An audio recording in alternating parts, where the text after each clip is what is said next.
Sabi nila malit na daw ang kita ngayon sa Lalamove at halos sobrang baba na daw ng fare dito sa mga presyo nito.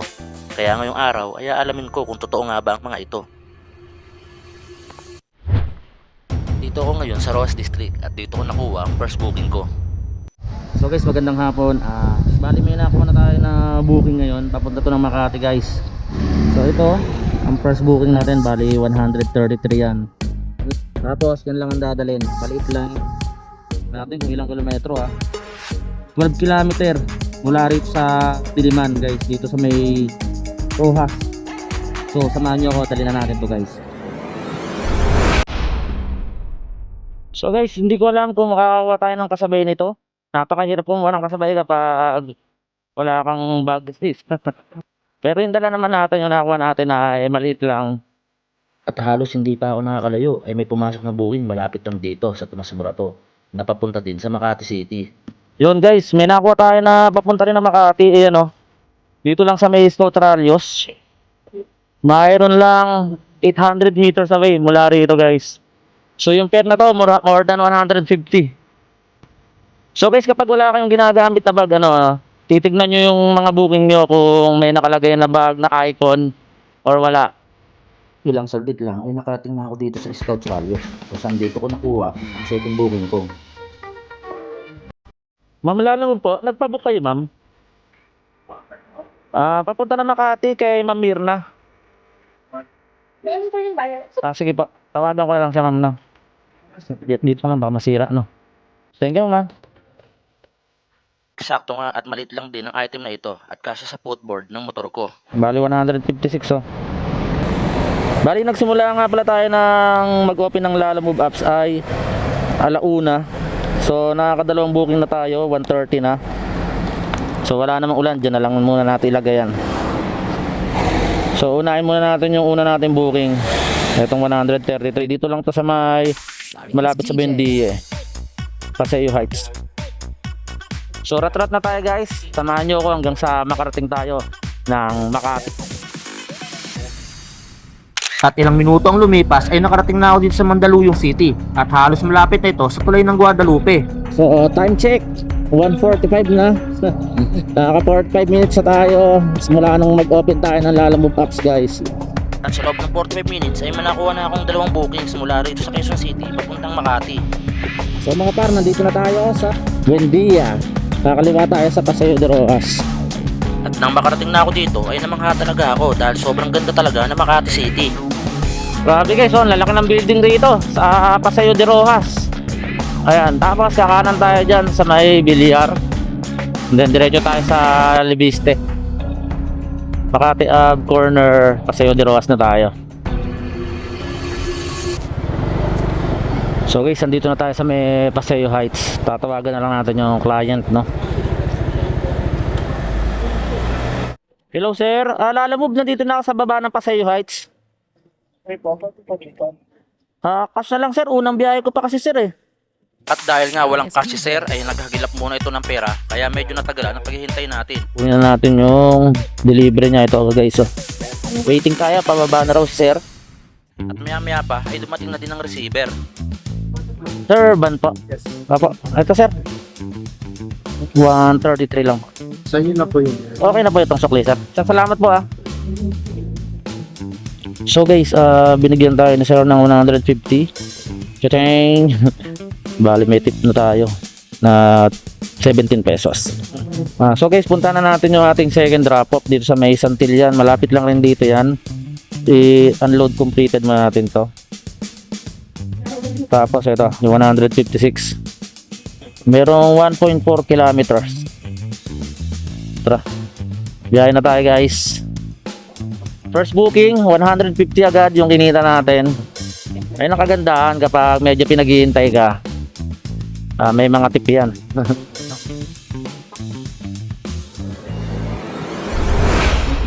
So mga par, kakanan na tayo rito sa may Santillan Street. At malapit na rin dito yung ating second drop off. So tayong mataas na yan. So tatawagan na lang natin ulit. So guys, ayan yung ibibigay natin sa second booking natin, no? Tapos nito, kuha ulit tayo ng booking. 216 na. nakakaisang oras mahigit na tayo na paglalala move. So ito, pakita ko sa inyo, bago nga pala tong gulong natin. Yan, pinalitan ko yung gulong. Ano sir? 156 lang po. Meeting me, kaya pala. Thank you kuya. So okay, hindi bumaba si ma'am, pinakuha na lang niya at nagbigay ng 156. So ito, 156 second booking. Nakaka 300 na tayo guys. So maghintay na lang tayo ulit ng panibagong booking. So okay guys, may nakuha tayo, Makati to Makati for only 68 pesos. Malapit lang tong drop off nito, tapos malapit rin yung pick up nito, 450 meters lang. Bali ito ang pangatlong booking natin. So magtsatsaga ka lang talaga para kumita ka, hindi yung puro iyak-iyak ka lang dun sa ilalim ng puno, no?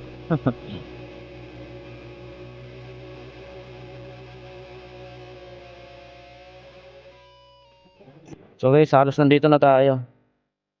Nandito tayo sa may Tylo Street. So yun, ito yung 6678. So guys, bali nakakatatlong booking na tayo. Ito yung pangatlong booking natin yung pick up. Sa building na yan, napakalaki. So nandito tayo sa mga Makati to. Tapos yung drop nito sa Makati rin, only 68 pesos. Okay na rin tong ganito guys, yung pakunti-kunti lang ngayong biyahe, medyo malapitan para hindi masyadong aksaya sa gas. So hintayin na lang natin si Sir hanggang sa makababa. Christian po. Dalawa. Okay, sige. Pwede ko na sa may bed. Dito lang yan ha. Oh, malapit lang, dyan lang yan sir. Sige po, thank you po Doon na yung bayad nito sir, no? Sa kanya. Sige po, thank you po. Picturean muna natin to guys. Yan. Bali, dalawang bag siya. Dito na lang natin lagay sa unahan yan. Uy, mga sapatos to oh. Yan, malapit lang. For only 68 pesos. So, dali na natin to guys. Tapos, kuha ulit tayo ng isang booking. Bali, target natin. Kailangan makarami tayo hanggang alas 4 ng hapon. So, dali na natin to guys. So, ito. Tignan nyo guys oh. 150 meters na lang. Nakakarating na tayo sa ating drop off. Napakalapit lang, di ba? So, tawagan na lang ulit natin yung ating kliyente. Siguro hindi pa natin, wala pa atang 5 minuto. Nandito na agad tayo sa drop off guys. Ito yung mga magandang booking. So ito, Victor Hotel, and then contact the recipient. So guys, grabe, nakarating nga tayo na maaga rito pero wala pa yung recipient din natin makakontakt, no? O hintayin natin, tawagan na lang ulit natin. So guys, pupunta tayo rito sa may Wash Manila. Doon daw natin kukunin yung payment, tsaka doon din iiwan tong sa mga sapatos. So hanapin natin si Cash. Ay, Ano yan, sir? ay, si Rush po. Bali may babayaran din po na 68. Kanino yan? Ito yung kay may message daw sa inyo 70 daw? Oh, 68 lang pero yan 70 sinabi. Iwan ko na lang to rito, no?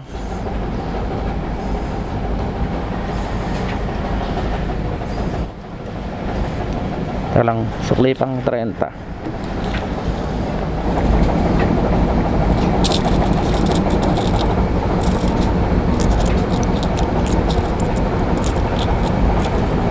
Ito po. Thank you po Sige po. So okay na guys, ating third booking, bali nakaka 370 na tayo. So guys, may nakuha na tayong booking dito din sa may Makati. Bali ang drop off nito sa may Pasig. So puntahan na natin to. This is our fourth booking para sa ngayong araw. Nagkakalaga to ng 105, tapos ang drop off sa may Pasig bandang Bagong Ilog. So tatawid tayo ng Osmeña. Nakikita ko sa mapa. So guys, kakaano na tayo rito sa Apolinario Street. Sana maliit lang yung papadala niya. So guys, mas masarap kumuha ng mga booking kapag sa mga residential lang. Pangit pumunta sa business district minsan. Ang tagal bumaba ng mga customer, tapos ang hirap ng parking. So okay na itong mga ganitong residential, yung mga Pio del Pilar, yung mga Bangkal. Ayan yung mga target ko sa Makati. So okay guys, andito na tayo sa may pickup. Natawagan na natin yung kliyente at pabababay na lang daw. Tapos waiting na naman tayo, no. So ganito talaga yung buhay rider. So kailangan talaga nating maghintay para sa kinabukasan. So guys, bali yung target talaga natin ngayon ay hanggang alas 4 lang ng hapon. At nagsimula tayo ng alauna, bali wala pa namang makaka 2 hours pa lang naman tayo bumabiyahe. So nakaka 300 na tayo, 370 plus yung ngayon, bali makakakuha tayo ng mga 400, no. So sa loob lamang ng palagay natin 3 oras tayo bumayahe. Tapos waiting lang tayo. Tapos pagdating natin sigurado doon sa Pasig, mga alas 3 pasado na siguro. Okay guys, nakuha na natin. Maliit lang ito.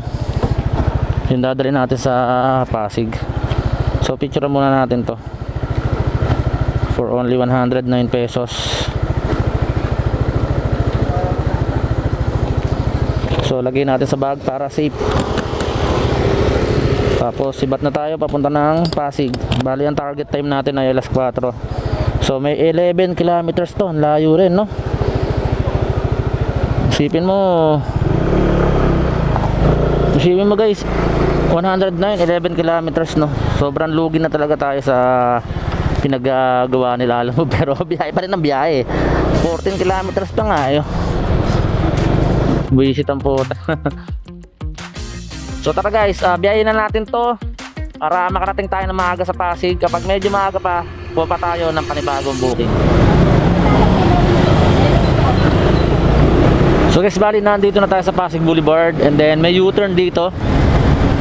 At dyan tayo dadaan sa may... At dyan tayo pupunta sa mga building na yan guys.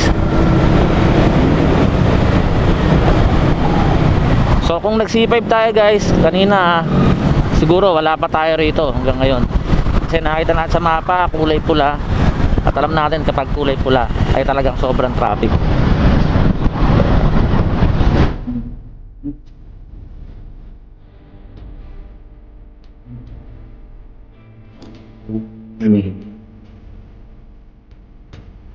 Di pa po tang Astra. Ano sir? Deliver lang ng dokumento. Baba Facebook po. So guys, pauna tayo muna ng Astra Tower. So ito na tayo guys. Saan po yung Astra Tower, sir? Astra po. Itong gitna. Tapos ite-text natin si ma'am na sabihin natin na dito na tayo sa baba. Sobrang ganda rito. Diyan tayo pumasok kanina guys. So, siguro last na booking na siguro to guys. Buti nasa baba na yun. Thank you, sir. Thank you po ma'am, thank you po. So okay guys, na-deliver na natin yung ating last booking. Tapos binigyan tayo ng 120 ni ma'am. May tip na naman tayo na 11 pesos. So ganun lang guys. Kanina nakaka 370 na tayo plus 120, bali nakaka 490 na tayo guys. 490 sa loob lamang ng alauna hanggang 3:30 lang yun. Basta mga 3 oras naka 490 tayo. So bababa na tayo ng basement, babalik tayo ng Ortigas. So siguro tatapos ko lang muna yung video ko dito. Maraming salamat sa mga nanood. So kapag nagustuhan mo yung video nyo to, please don't forget to subscribe, like and share. So maraming salamat guys.